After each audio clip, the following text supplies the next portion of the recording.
qui grogne, ce qui fait grogner naturellement, c'est ce que les syndicats appellent souvent, les organisations syndicales, le fait de revenir sur des acquis sociaux.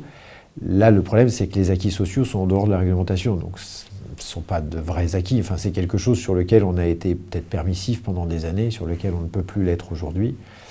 Alors, les deux grands axes majeurs qui inquiètent le personnel, pour le personnel de nuit, c'est le fait que ce personnel a une garantie d'avoir des heures supplémentaires la nuit, qui lui donne donc un salaire plus des heures supplémentaires. Ça veut dire un niveau de vie. Et la peur légitime de ces agents de nuit, c'est de perdre leur niveau de vie. C'est-à-dire de perdre de l'argent tous les mois sur leur salaire. Donc moi, ce que je leur explique, c'est qu'on peut parfaitement faire des heures supplémentaires de nuit, mais ces heures supplémentaires doivent être déclenchées sur le plan réglementaire quand on a fait les 32h30, parce que la nuit n'est pas en 35 heures, mais en 32h30.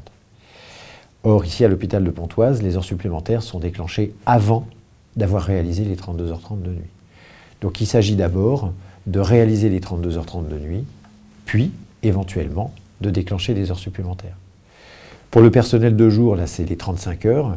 Alors, dans les 35 heures, l'hôpital de Pontoise est encore un des rares hôpitaux qui continue de comptabiliser du temps de travail alors que les agents vont manger sur le temps de repas. Quand vous allez manger pendant 30 ou 40 minutes ou plus, vous imaginez bien que si le compteur horaire tourne, ça a un coût assez exorbitant. Donc, effectivement, on doit remettre la réglementation en vigueur, c'est-à-dire que le temps de repas ne doit pas être calculé dans le temps de travail.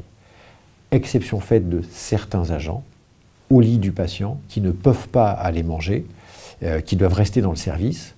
Et là, dans ce cas, effectivement, on est en journée continue, en temps de travail continu, mais il y a beaucoup d'agents qui ne sont pas en temps de travail continu.